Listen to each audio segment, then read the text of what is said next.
Have you ever wondered what it is that yellow lights and red lights have to do with the preacher's life? And not only red lights, but flashing red lights. All right?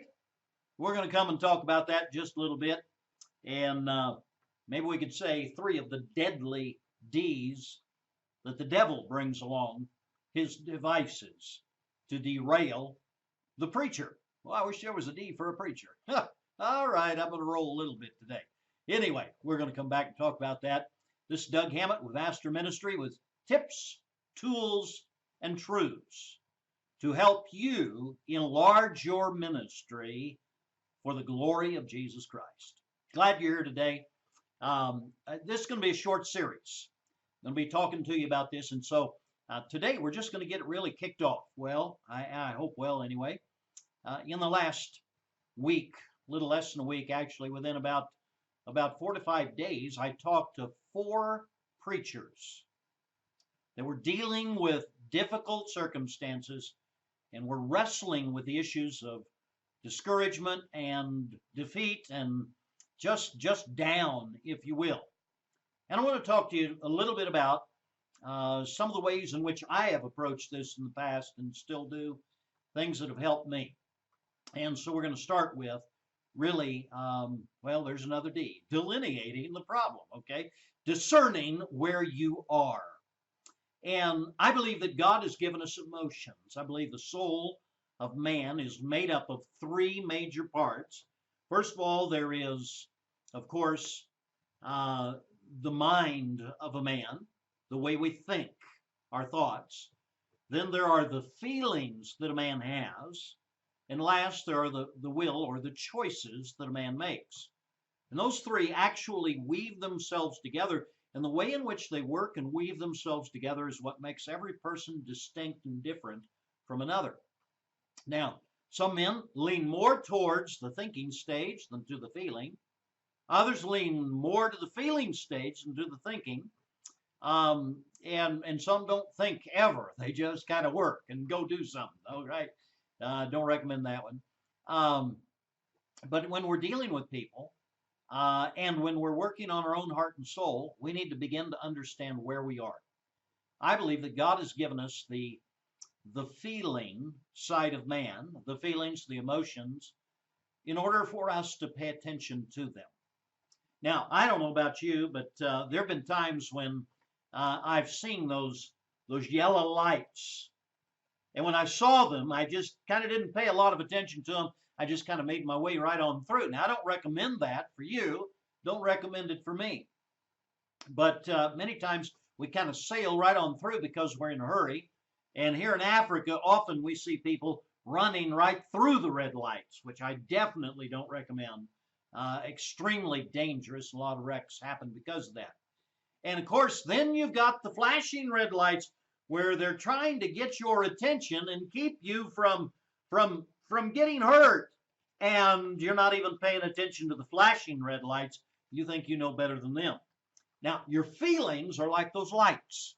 Your feelings are there in order to warn you of what's coming.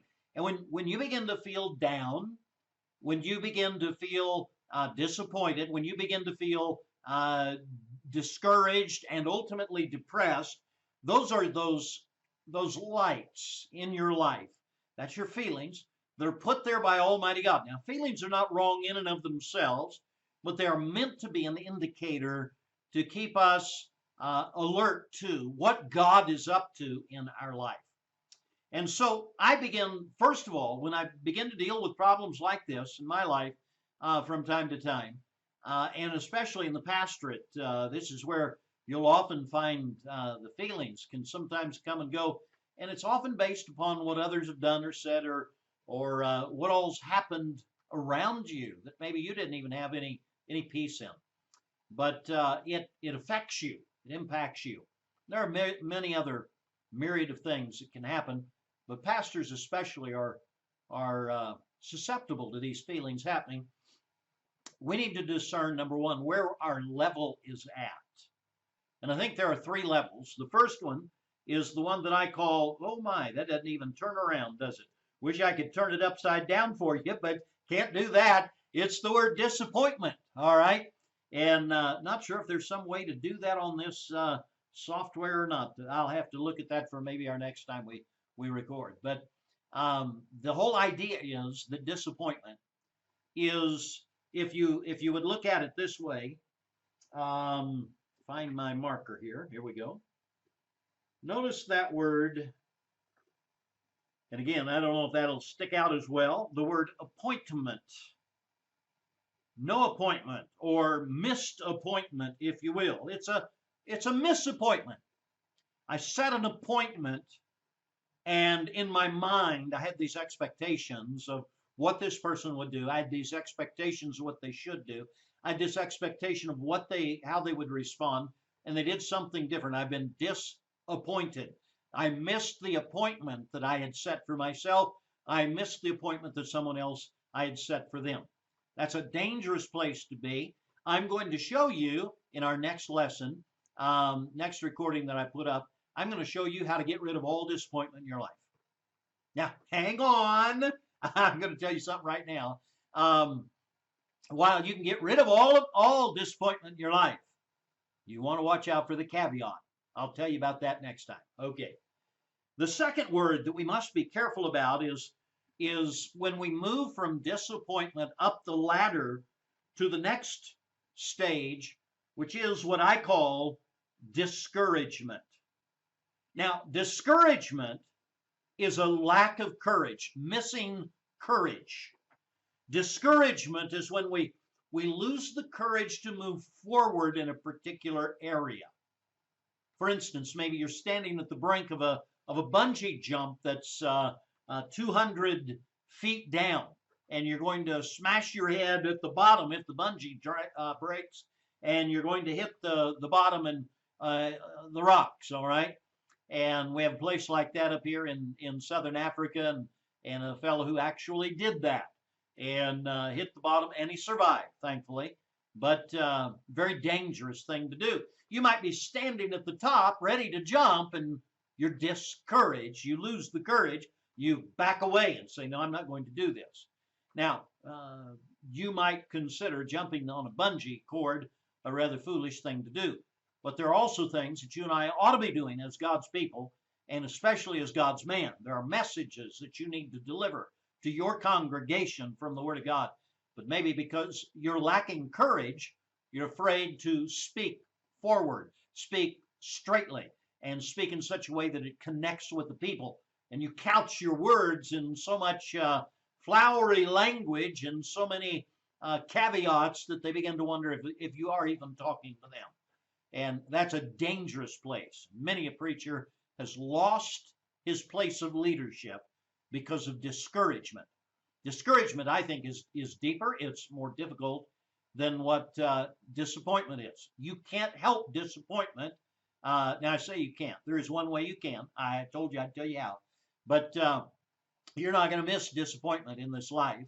But second, discouragement, let me just tell you, you're not going to miss it either. If you miss it, you come talk to me. I'd love to talk to you and find out what your secret is. I don't believe it's possible to live without some discouragement in life along the way. I don't believe discouragement is of God. I don't believe discouragement comes from the Spirit of God. I don't believe that discouragement should ever be countenanced by God's people. I believe it is a sin. Yeah, I do. But I also believe there's a way to deal with it. And I do believe that all of us face it from time to time. And woe be to the man or the woman who is a discourager of others when it comes to doing the will of God. And then the last word is the word depression. Now, depression is a pressing, if you will, a pressing down on a person to where it takes the discouragement to the nth degree, to where the person wants to just lay in bed all the time, cover their head. They want to be in a dark room. They don't want to go to work. They don't want to fulfill any responsibilities. It's discouragement taken to the nth degree in many or all areas of life. Discouragement is in one area, depression, and now I'm not talking some psychological mumbo jumbo here and I'm not interested in getting over into all that junk. I'm talking to you from a biblical standpoint and from a practical standpoint as a preacher who's been there. There's a difference between depression and discouragement, difference between discouragement and disappointment. Now, if you can determine where you are, you now know whether you're moving up the ladder or down the ladder with these different D's that the devil will put in your life. And each one has a different method of attacking them, and each one is more serious, all right? Just like that yellow light for you is serious, and you really do need to pay attention to it. But I would be more concerned even when I see a stoplight that has a red light. I definitely wouldn't want to go through that one. But then when it begins to flash for you, it's a flashing red light, you have even more reason for you to be missing out, to be paying careful attention. So your first assignment, here it is real quick. Figure out where you are, all right? Pay attention to the 3 Ds, which level you're at, and then you're ready for some solution. Now let me mention, I'll put it down there, a book that I've written, which is called Pathway Through Difficulty. And here it talks about how to handle bad situations. All of us have bad situations in our life. And there are 2 particular passages that we deal with here that come with some answers. You might have some interest in this.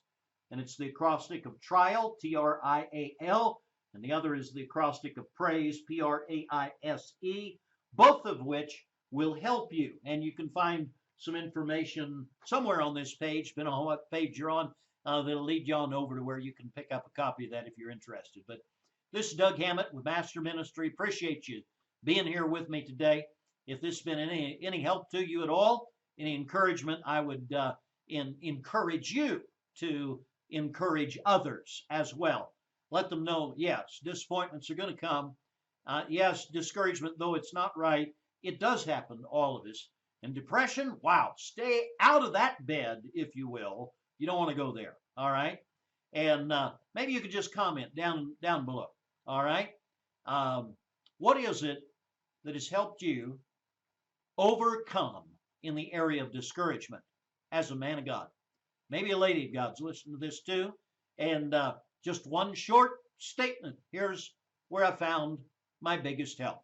Yes, I know it's the Lord, but in what ways? Get a little more specific, if you would, and encourage the rest of us. I'd like to see what you got to say and would appreciate it.